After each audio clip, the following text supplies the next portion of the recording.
नमस्कार दोस्तों, a very good morning. बहुत बहुत स्वागत है आपका आज की ताज़ा खबर में। हमेशा की तरह ग्लोबल न्यूज़ के साथ हम करेंगे आज के वीडियो की शुरुआत, जहां पर सबसे पहले बात करेंगे डोनाल्ड ट्रंप के changing stance regarding EU tariffs. तो जैसा कि अब तक के हर टैरिफ के साथ लगभग होता हुआ आया है, जो टैरिफ्स उन्होंने बताए थे कि वो यूरोपियन यूनियन पर लगाएंगे, 50% टैरिफ लगाएंगे, वो उन्होंने अब अग्री किया है टू डीले द प्रपोजल। तो इसके बाद यूएस स्टॉक्स रैली होने लगे।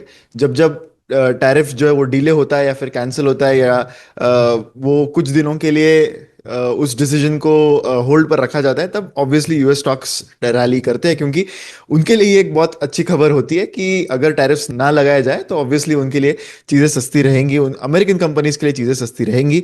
तो इसी के रिएक्शन में नैस्डैक 2% से भी ऊपर ओपन हुआ था, एंड बाकी जो उनके मेन इंडेक्सेस है लाइक डाउ जोन्स और S&P 500, वो भी एक पॉजिटिव नोट पर ओपन हुए। तो ट्रंप ने अग्री किया है to delay the proposed 50% tariff 9 जुलाई तक। एंड ये एक रिक्वेस्ट आई फ्रॉम यूरोपियन कमीशन प्रेसिडेंट, उसके बाद ये डिसीजन लिया गया है, ऐसा कहा जा रहा है। एंड ट्रम्प ने प्रीवियसली ये प्रपोज किया था कि जो इंपोर्ट टैक्स है वो 1 जून से स्टार्ट होगा। तो इसी के चलते यूएस मार्केट्स में रिएक्शन पिछले हफ्ते में बहुत अच्छी नहीं थी, बिकॉज टैरिफ्स आना मार्केट उनके कंपनीज के लिए अच्छी चीज़ नहीं है। तो वही जो निगेशन है, जो डिक्लाइन दिखा उनके मार्केट्स में, तो उसका एक रिएक्शन कल दिखने को मिला यूएस स्टॉक मार्केट्स में।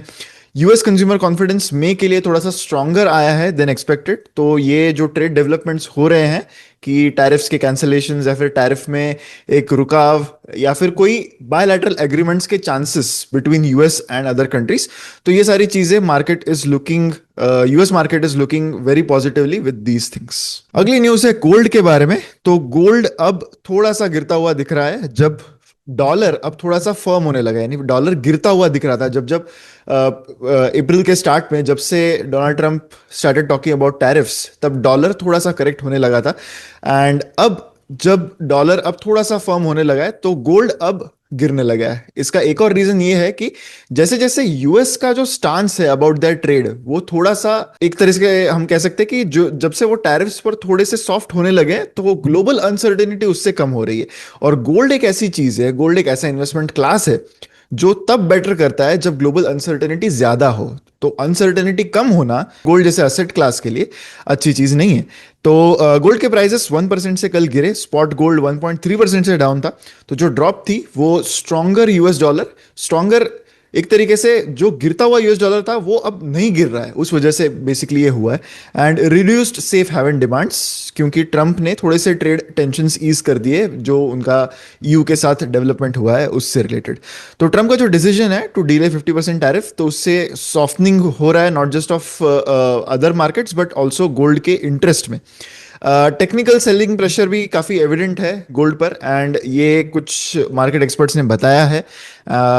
ओवरऑल चीज़ें इसी पर पॉइंट कर रही है कि अनसर्टेनिटी जब कम होगी तब गोल्ड जैसा एसेट क्लास डिक्लाइन होगा। इंडियन इकोनॉमी न्यूज की बात करते हैं। तो FY 25 के FDI numbers, foreign direct investment के नंबर्स इंडिया के कल सामने आए, जब उसमें यह पता चला है कि 13% इंक्रीज हुआ है FDI में इन इंडिया इन FY 25। हालांकि Q4 के नंबर्स अगर FDI के हम बात करें तो वो डाउन है बाय 24.5%। उसके बावजूद 13% की year on year growth FDI में दिखी है। तो टोटल FDI का आंकड़ा आया है Q4 में $9.34 बिलियन का, जबकि Q4 FY 24 में ये $12.37 बिलियन का था। इस डिक्लाइन के बाद भी FDI inflows for the full FY 25 13% से बढ़े हैं to around $50 billion versus $44.4 billion जो FY 24 में थे। Total FDI which is equity plus reinvested earnings और अदर कैपिटल, ये $81 बिलियन पहुंच गया है for FY 25, which is the highest in last 3 years। Services sector जो है उसने सबसे ज्यादा FDI अट्रैक्ट किया, जिसका 19% शेयर रहा, followed by computer software and hardware का मिला के 16%, और ट्रेडिंग का 8% शेयर रहा FDI में। तो दिस बेसिकली इंक्लूड्स जो भी फॉरेन डायरेक्ट इन्वेस्टमेंट्स इंडिया से बाहर के जो कंट्रीज है, या फिर जो बाकी इन्वेस्टमेंट व्हीकल्स है उन्होंने जो इंडिया में इन्वेस्टमेंट किया है उसका ये आंकड़ा है। एफडीआई सर्विसेज में 41% से जंप हो गया है इस साल में। महाराष्ट्र में सबसे ज्यादा एफडीआई इनफ्लो आया है at with a 39% share, followed by Karnataka at 13% and Delhi at 12%। अब ये एफडीआई आया किन कंट्रीज से है, तो उसमें सिंगापुर सबसे बड़ा नाम है एट 30%, मॉरिशस से 17% और यूएस से 11% एफडीआई आया है। गवर्नमेंट ने हाईलाइट किया है कि ओवरऑल इन्वेस्टर फ्रेंडली रिफॉर्म्स रहे हैं जिसका फायदा इंडिया को हो रहा है। 100% एफडीआई अलाउ किया है in automatic route in lot of sectors now, and जो रिसेंटली लिबरलाइजेशन हुआ in sectors like defence, insurance, coal mining, contract manufacturing, retail, तो उसकी वजह से एफडीआई का जो इंटरेस्ट है इंडिया के लिए वो बढ़ने लगा है। इंडिया ने रीअफर्म किया है कि it is a preferred global investment hub due to robust policy framework and rising global confidence. Stock wise news की बात कर लेते हैं। सबसे पहली न्यूज यहां पर है Jio BlackRock asset management, जिनको मिला है सेबी का approval for mutual fund business. तो ये अप्रूवल मिला है to start operations as investment manager for mutual fund business in India. ये 50-50 जॉइंट वेंचर है between Jio financial services and BlackRock. BlackRock इससे पहले म्यूचुअल फंड इंडस्ट्री में India में आ चुका था, बट उनको जो एक्सपेक्टेशन थी वैसा रिस्पॉन्स नहीं मिला। इसके बाद they had exerted India, but now they have come back again. ये जो कंपनी रहेगी, it aims to serve both retail and institutional investors with innovative investment offerings। उनका प्लान है कि जियो का जो स्ट्रॉन्ग डिजिटल रीच है उसको वो लेवरेज करें to understand the Indian markets better. BlackRock जो है वो अपना ग्लोबल इन्वेस्टमेंट एक्सपीरियंस लाएगा on board and advance risk management technology भी लाएगा। जो कंपनी है वो ब्लैक रॉक की प्रोप्राइटरी अलादीन प्लेटफॉर्म जो है वो यूज करेगी, जिससे वो इन्वेस्टमेंट का प्रोसेस जो है वो इंटीग्रेट करेंगे विथ रिस्क एनालिटिक्स। ये जो प्रोपोजिशन है इसमें कंपनी का कहना है कि it will include transparent and competitive pricing और इंस्टीट्यूशनल क्वालिटी के प्रोडक्ट्स यहां पर होंगे। ईशा अंबानी ने स्टेट किया है कि जो पार्टनरशिप है ये एम करती है इन्वेस्टिंग को सिंपल बनाने के लिए, accessible and inclusive for every Indian. Sid Swaminathan जो अपॉइंट किए गए हैं managing director and CEO of the company, he brings 20 years of global asset management experience, जिसमें उनके पास $1.25 ट्रिलियन मैनेज करने का एक्सपीरियंस भी है एट ब्लैक रॉक। उन्होंने फिक्स्ड इनकम पोर्टफोलियो मैनेजमेंट भी लीड किया है for Europe at black rock. Overall इस न्यूज को देखते हुए जियो फाइनेंशियल सर्विसेज का स्टॉक कल एक ऑप्टिमिस्टिक टेरिटरी में था, 1% से ऊपर कंपनी का स्टॉक कल रहा था। गुजरात फ्लोरोकेमिकल्स के रिजल्ट्स के बारे में बात कर लेते हैं। नेट प्रॉफिट 89% से बढ़ा है मार्च क्वार्टर में। ऐसे नंबर्स केमिकल कंपनीज के लिए नॉर्मल होते हैं क्योंकि यहाँ पर बिजनेस बहुत साइक्लिकल होता है।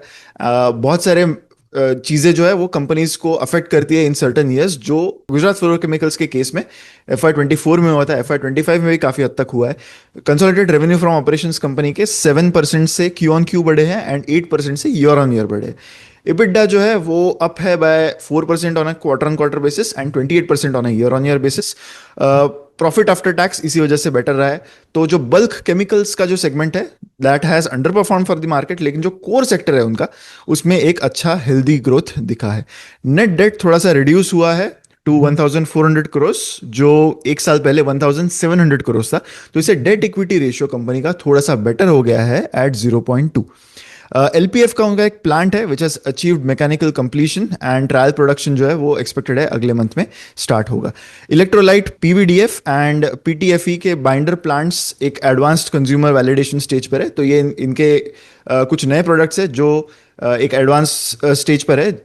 अगर ये आगे फ्रूटफुल होता है तो इससे सेवरल ग्लोबल कस्टमर्स को कंपनी सर्व कर पाएगी। इन्फोएज के Q4 रिजल्ट्स की भी बात कर लेते हैं। इस कंपनी का बिजनेस मॉडल थोड़ा सा अलग है, तो यहाँ पर कंसोलिडेटेड नंबर्स पे ज्यादा ध्यान नहीं देना चाहिए, स्टैंड अलोन नंबर्स पे देना चाहिए, क्योंकि कंपनी का एक बहुत बड़ा इन्वेस्टमेंट पोर्टफोलियो है जिसके नंबर्स उनके साथ कंसोलिडेट होते हैं। तो रेवेन्यू अराउंड 14% से बढ़ा कंपनी के बिजनेस में। सीक्वेंशियल बेसिस पे पैट इंक्रीज हुआ है, बट अगेन पैट जैसी चीज़ों में जो उनके इन्वेस्टी कंपनीज है उनके नंबर्स जब कंसोलिडेट होते हैं तो वो वहां पर कंट्रीब्यूट करते हैं। एक फाइनल डिविडेंड रेकमेंड किया है बोर्ड ने of 3.6 rupees per share. Stand alone Billings जो है इस क्वार्टर के लिए वो इंक्रीज हुए बाय 19%। अब इन्फो जैसे बिजनेस के लिए स्टैंड अलोन बिलिंग्स या फिर ये सारे जो बिलिंग के नंबर्स है वो ट्रैक करना बहुत जरूरी है, क्योंकि ये दर्शाता है कि इस क्वार्टर में जो बिल्स, जो नए सब्सक्रिप्शंस उन्होंने लॉन्च किए या फिर जो नया रेवेन्यू उनको इस क्वार्टर में मिला है वो कितना बड़ा है। क्योंकि जब सब्सक्रिप्शन बेस्ड कोई बिजनेस मॉडल होता है या फिर बेसिकली ईयरली या फिर 3 इयर्स का सब्सक्रिप्शन जहां पर लिया जाता है, तो रेवेन्यू की जगह बिलिंग्स को हमेशा देखना बहुत जरूरी है। तो अगर हम रिक्रूटमेंट बिजनेस देखें, जो उनका नौकरी का प्लेटफॉर्म है, तो उसके बिलिंग्स 18.4% से बढ़े, which is a very good growth. अगर नॉन रिक्रूटमेंट वर्टिकल्स की बात करें तो यहाँ पर ग्रोथ और भी बेटर रही है, तो क्लियरली कंपनी यहाँ पर मार्केट शेयर गेन करता हुआ दिख रहा है। 99 एकर्स जो उनका रियल एस्टेट का प्लेटफॉर्म है, वहां पर बिलिंग्स 21.9% से ग्रो हुए हैं। जीवन साथी जो मैट्रिमोनी सर्विस है उनकी, वहां पर 23.9% से बिलिंग्स इंक्रीज हुई है। और शिक्षा डॉट कॉम जो है वहां पर 15.9% से बिलिंग्स बढ़ी है। Stand alone cash flow from operations company के लगभग 536 करोड़ के रहे at the end of Q4। Management ने हाईलाइट किया है कि रिक्रूटमेंट के बिलिंग्स जो है वो सिग्निफिकेंटली पिकअप हुए हैं इन Q4 after a muted start.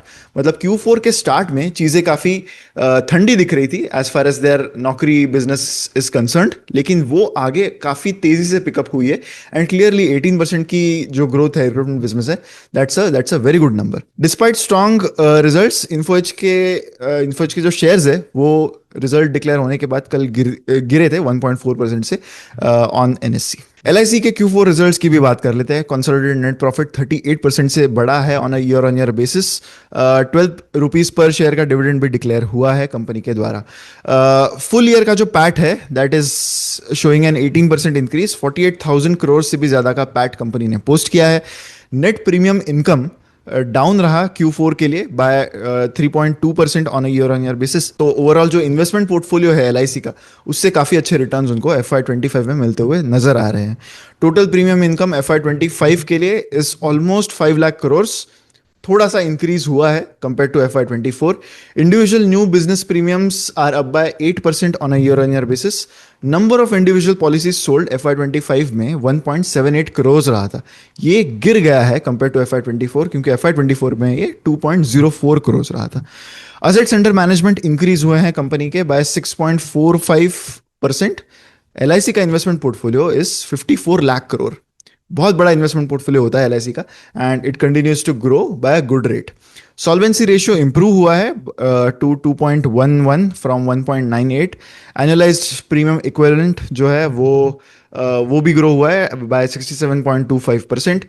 Overall CEO जो है सिद्धार्था मोहंती, उन्होंने बताया है कि काफ़ी सारे चैलेंजेस है, कुछ सक्सेसेस भी उनको मिले हैं इस साल, जो प्रोडक्ट रीडिज़ाइन से आए हैं, record individual new business premiums से आए हैं जो 10,000 करोड़ को उसने क्रॉस किया है। तो overall it has been a mixed year for LIC।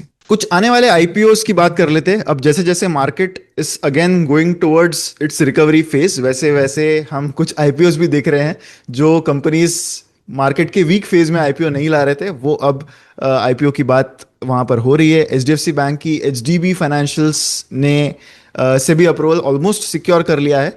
ये माना जा रहा है कि $1.5 बिलियन का ये IPO होगा, जो इसको एक लार्जेस्ट IPO बनाएगा in India by shadow bank, right. SEBI का फॉर्मल अप्रूवल एक्सपेक्टेड है द कमिंग वीक्स, जो पब्लिक होगा। एंड कंपनी प्लान कर रही है to engage in with potential investors over the next month. ये जो लिस्टिंग अगर आगे जाती है तो it will be one of India's biggest IPOs this year, जिससे IPO के जो मार्केट में एक मोमेंटम है वो रिवाइव होता हुआ दिख सकता है, क्योंकि पिछले साल में जब Hyundai मोटर्स अपना IPO लाया था उसके बाद उतने मेजर IPOs अब तक आए नहीं हैं। LG इलेक्ट्रॉनिक्स की भी बात की जा रही थी कि they will be bringing an IPO for their India unit, but market volatility के चलते उन्होंने वो जो है वो पॉज किया था। HDB का IPO might be followed by even larger offerings including Tata capital, जो IPO करने के लिए देख रहा है। ऑलमोस्ट $2 बिलियन का उनका IPO हो सकता है। एक और IPO related update is from Coal India, जिनका एक आर्म है CMPDI, जो उनकी एक सब्सिडरी है, चेन्नई बेस्ड सब्सिडरी है कोल इंडिया की। तो उन्होंने भी अपने DRHP फाइल कर दिए हैं फॉर इट्स IPO। ये एक कंप्लीटली ऑफर फॉर सेल होगा, जिसमें कोई भी प्रोसीड्स इस सब्सिडरी को नहीं जाएंगे, सारा पैसा कोल इंडिया के पास जाने वाला है। प्रोबेबली गवर्नमेंट कोल इंडिया के हाथ में और कैश लाना चाहती है, maybe they have plans for more expansion. जो प्राइमरी पर्पस है that is to list the company, and इससे वो ऑपरेशनल इंडिपेंडेंस अनलॉक करना चाहते हैं, जिससे कोल इंडिया को भी एक लिक्विडिटी मिल जाए। करंटली ये जो सब्सिडरी है इसमें 100% स्टेक कोल इंडिया की है। ये जो सब्सिडरी है that was founded in 1975, and ये इंडिया की top coal and mineral consultancy firm है। इसके 7 रीजनल सेंटर्स है। अगर FY25 के आंकड़ों की बात करें तो रेवेन्यू इस कंपनी का 2103 करोड़ था, जो FY24 से काफी अच्छा इंक्रीज हुआ है। क्योंकि FY 24 में ये नंबर अराउंड 1700 था। नेट प्रॉफिट भी इस कंपनी का 667 आया फॉर FY 25, जबकि FY 24 में 503 था। रिटर्न ऑन नेटवर्थ 32% का है, एबिटा मार्जिन 30% से भी ज़्यादा के हैं, एंड अराउंड 67% जो है इस सब्सिडरी का रेवेन्यू वो कोल इंडिया के ही बाकी सब्सिडरीज से आता है। एक और न्यूज़ है रिगार्डिंग ITC। तो हम देख रहे हैं कि पिछले एक एक दो हफ्ते से बहुत सारे प्रोमोटर्स अपने कंपनी में स्टेक सेल करने लगे हैं। इट्स क्वाइट एन इंडिकेशन कि हो सकता है प्रोमोटर्स खुद खुद ये समझते हैं कि मे बी उनकी कंपनी का stock is at a level जहां पर उन्हें बेचना चाहिए। तो ब्रिटिश अमेरिकन टोबैको बैट जो स्टेक होल्ड करती है ITC में, उन्होंने लॉन्च किया है $1.4 बिलियन का block deal to sell 2.3% stake in ITC। One of the largest tobacco companies है ब्रिटिश अमेरिकन टोबैको, एंड इस ब्लॉक डील की वैल्यू अराउंड 11,600 करोड़ की है। ये ब्लॉक डील प्राइस की गई है एट अराउंड ₹400 पर शेयर, जो अराउंड 8% का डिस्काउंट है compare to ITC's closing price yesterday. ये move follows British American Tobacco का प्रीवियस डाइवेस्टमेंट जो उन्होंने मार्च 24 में किया था, जब उन्होंने 3.5% स्टेक ITC में बेची थी फॉर अबाउट $2 बिलियन। तो ये अगेन एक और significant chunk British American tobacco ITC में बेच रहा है। इसी के साथ हमारी आज की न्यूज खत्म होती है। आज मैं आपके लिए बिलीव इट और नॉट नहीं लाया हूं, मैं आपके लिए लाया हूं कोट ऑफ द डे। तो कोट फॉर द डे जो आज का है that was by former secretary of treasury for US, जिनका नाम है टिमोथी गीथनर। तो इन्होंने बहुत एक इंटरेस्टिंग सी चीज बताई थी। दिस इज, अब इसका मैं बैकग्राउंड अगर आपको दे दूं तो this is just post the 2008 financial crisis. इस कोट को हम मार्केट से भी रिलेट करेंगे। ये कोट पहले मैं इंग्लिश में आपको बता दूंगा कि उन्होंने ये बताया था जस्ट इन 2009-2010 कि it is an absurd sign of the times that enhanced leverage has become a selling point for an investment vehicle instead of a warning. It was like naming a new car model after its faulty brakes. तो उन्होंने ये 2008 के after माथ में कहा था, क्योंकि 2008 का financial crisis was representative of the fact कि लेवरेज पोजिशंस होने की वजह से क्या क्या प्रॉब्लम्स हो सकती है, राइट। तो जो सब प्राइम बॉन्ड का क्राइसिस हुआ था, तो वो basically it was the result of enhanced leverage. तो उन्होंने इस कोट में ये कहने की कोशिश की है कि एक इन्वेस्टमेंट प्रोडक्ट को बेचने के लिए जब आप देखोगे कि एनहांस्ड लेवरेज, यानी आपको ज्यादा लेवरेज मिलेगा, आपकी खुद की इक्विटी कम होगी लेकिन आपको पोजीशन बहुत बड़े लेवल पर मिलेगी, ये कब से एक इन्वेस्टमेंट को सेल करने का प्रोपोजिशन हो गया। ये तो एक वार्निंग होनी चाहिए, ऐसा उन्होंने कहा। It is like naming a new car model after its faulty brakes. तो उनका ये कहना था कि किसी कार के मॉडल को उसके पुअर ब्रेक्स, उसके फॉल्टी ब्रेक्स के नाम पर देने जैसा ये हो गया। किसी इन्वेस्टमेंट को ये कहना कि यहां पर आपको एनहांस्ड लेवरेज, ज्यादा लेवरेज मिलेगा। इसको मैं स्टॉक मार्केट से भी रिलेट कर पा रहा हूं, क्योंकि आप देख सकते हो कि कई बार बुल मार्केट फेजेस में एंड बेयर मार्केट फेजेस में एक सिमिलर चीज को मार्केट बहुत अलग तरीके से रिएक्ट करता है। एक सिंपल एग्जांपल मैं आपको दे दूंगा कि जब market was going in a very good phase in July August September of 2024, तब किसी भी कंपनी का QIP करना, राइट, QIP करना एक अच्छी चीज मानी जा रही है, क्योंकि कंपनी एक्सपांड कर रही है, राइट, पैसे रेज कर रही है, ये पैसे यूज होंगे आगे के उनके ग्रोथ इंजन्स को फ्यूल करने में। सडनली जब से मार्केट एक नेगेटिव टेरिटरी में जाने लगा एंड बेरिश सेंटिमेंट आने लगी, तब market was actually punishing company जिन्होंने QIP किया। अब नैरेटिव ये हो गया था कि ये कंपनी QIP क्यों कर रही थी, ये डाइल्यूशन कर रही है, ये इन पैसे का क्या करेंगी, जस्ट बिकॉज अच्छे वैल्यूएशन पे आप पैसे रेज कर सकते थे इसलिए आपने QIP कर दिया। तो ये आप हमेशा देख सकते हो कि कैसे सिमिलर नैरेटिव्स को बेरिश और बुलिश फेजेस में अलग तरीके से दिखाया जाता है। तो इन्वेस्टर्स को ये समझना चाहिए कि क्या चीज उनके पॉइंट ऑफ व्यू से उनकी इन्वेस्ट की हुई कंपनी के लिए अच्छी है, कौन सी बुरी है। मैं एक फेज ये भी देख चुका हूं जब केपेक्स, कोई कंपनी केपेक्स कर रही है, ये एक अच्छी चीज नहीं होती थी, क्योंकि तब मार्केट का फेज ही वैसा था। कोई कंपनी अगर अनाउंस करे कि वो केपेक्स कर रही है तो market used to be concern, stock price गिर जाता था, क्योंकि मार्केट यूज्ड टू फील कि अभी केपेक्स कैसे करेंगे, इनकी बैलेंस शीट पर ये केपेक्स कैसे आएगा, इनको डेट लेनी पड़ेगी। एंड देन पिछले 4-5 साल में हमने एक फेज देखा है जहां पर capex was always met with very good response from the markets. तो ये जो कोट है इनका, मैं स्टॉक मार्केट से भी रिलेट कर पा रहा हूं, क्योंकि कैसे सेम चीज को एक डिफरेंट परसेप्शन में लिया जाता है कई बार। तो इसी के साथ आज का वीडियो यहीं पर खत्म होता है। मैं आशा करता हूं कि आज का वीडियो आपको अच्छा लगा होगा। अगर वीडियो अच्छा लगा है तो लाइक जरूर कीजिएगा एंड शेयर भी करें वीडियो को विद मैक्सिमम पीपल। ऐसी वीडियोस के लिए हमारे चैनल पर बने रहें। मिलते हैं अगले वीडियो में। Thank you so much.